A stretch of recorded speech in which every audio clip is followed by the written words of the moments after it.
The fall of Kampala and Idi Amin's escape. The fall of Kampala in April 1979 marked the final collapse of Idi Amin's brutal regime, which had ruled Uganda with an iron fist for 8 years. This event was the culmination of months of military engagement between the Ugandan government forces and a coalition of Tanzanian soldiers and Ugandan exiles, who sought to overthrow Amin. The conflict led to a significant moment in Uganda's history, as the dictator was forced to flee the capital and eventually the country. The fall of Kampala was chaotic, marked by heavy shelling, military defections, looting, and Amin's dramatic escape to Libya. Origins of the war. The Uganda-Tanzania War, which led to the fall of Kampala, began in October 1978 when Amin made the ill-fated decision to invade the Kagera salient, a strip of land in northern Tanzania. This invasion was both irrational and provocative, given Uganda's weakening military position and economic deterioration at the time. Amin justified his invasion by falsely claiming that Tanzanian forces had crossed into Ugandan territory, which was not the case. Tensions between Uganda and Tanzania had existed for years. Amin had seized power in a military coup in 1971, overthrowing President Milton Obote, who had fled to Tanzania. Tanzanian President Julius Nyerere had never recognized Amin's government, and tensions continued to simmer as Nyerere provided sanctuary to Ugandan exiles and dissidents. In retaliation, Amin launched the Kagera invasion, hoping to capture territory and assert dominance.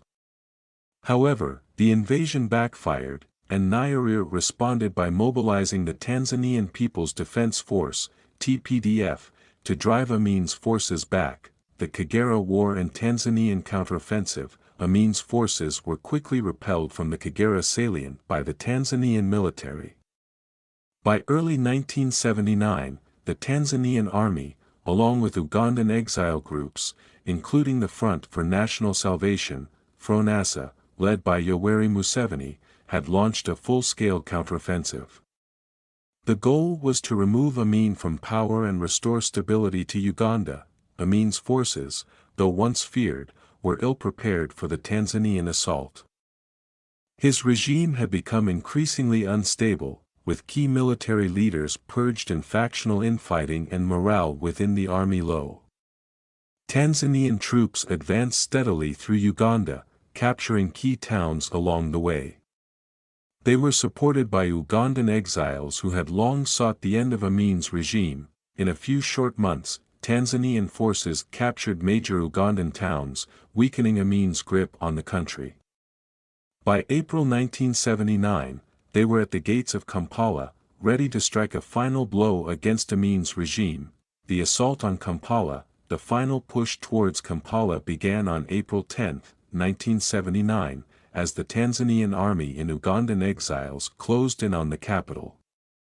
The battle for Kampala began with Tanzanian forces shelling the city from strategic positions in Mpigi, a town located about 20 kilometers southwest of the capital. At the same time, Tanzanian infantry units entered the city, encountering minimal resistance from Amin's demoralized troops. Despite the shelling, Amin remained in Kampala until midday on April 10, even as the first bombs landed within the city limits.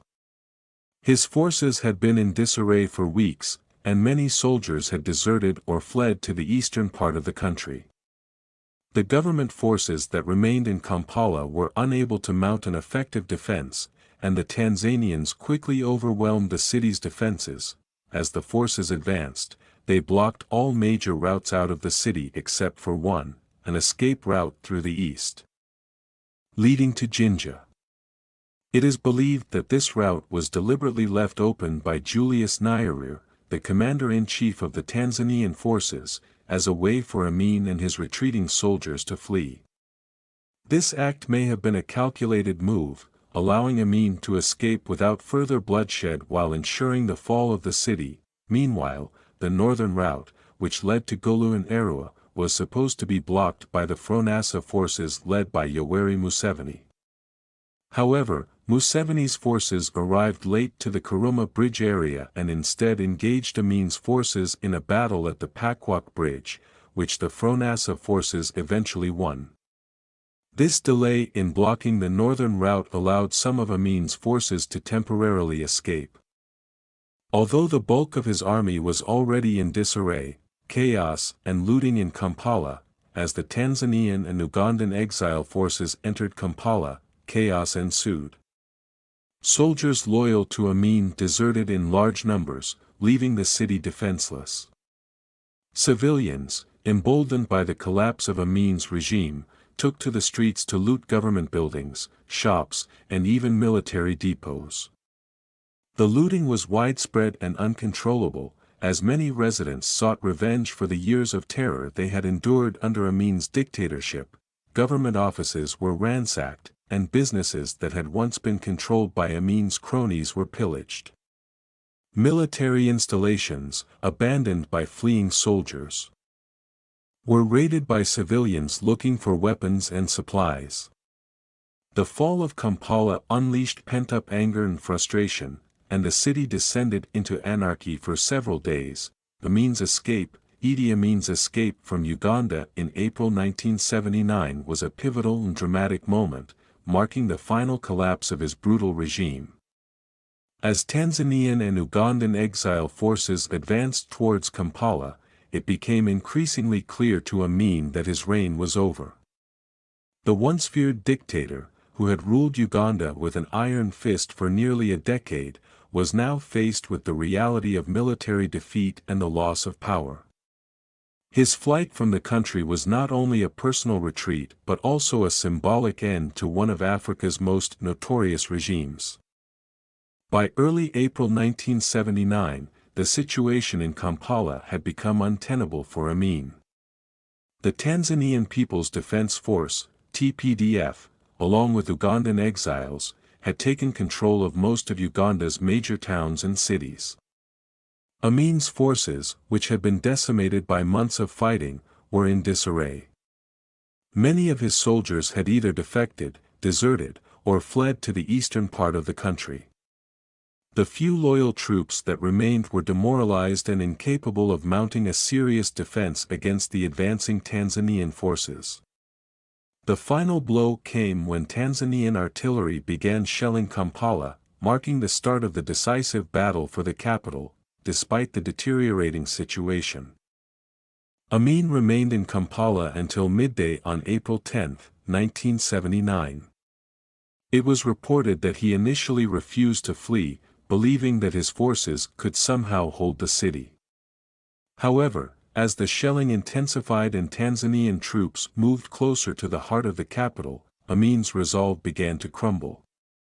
Recognizing that his time was running out, he made the decision to abandon Kampala and flee for his life.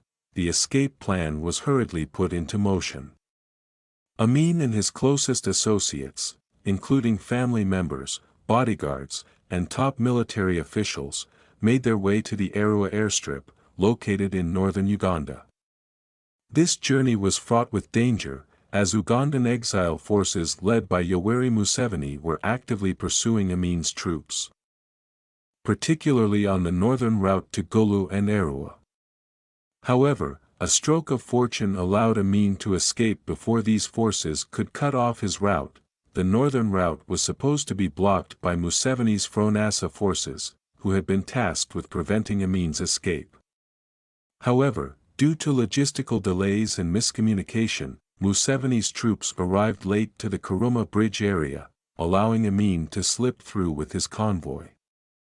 This delay proved critical, as it provided Amin with just enough time to reach the airstrip in Arua, where his escape was already being coordinated. At the airstrip, a C-130 military transport jet, sent by Libyan leader Muammar Gaddafi, was waiting for Amin and his entourage. Gaddafi had been one of Amin's staunchest allies throughout his regime, providing both financial and military support during Uganda's conflict with Tanzania. The Libyan leader's decision to assist Amin in his final escape was consistent with the close relationship the two dictators had maintained over the years. Despite the growing international isolation of Amin's regime, Gaddafi continued to back Amin, viewing him as an ally in the broader context of anti-Western and anti-imperialist struggles in Africa. Amin's escape was a highly organized affair. His bodyguards and close military aides ensured that the dictator could reach the airstrip without interference. Once there, Amin reportedly delivered a brief farewell to the officers who had remained loyal to him, urging them to continue fighting against the Tanzanian forces. It was a hollow gesture, as the majority of his forces had already either been defeated or fled, leaving the remnants of his army scattered and leaderless. On April 12, 1979, Amin, along with his family members and a select group of loyalists, boarded the military jet bound for Libya.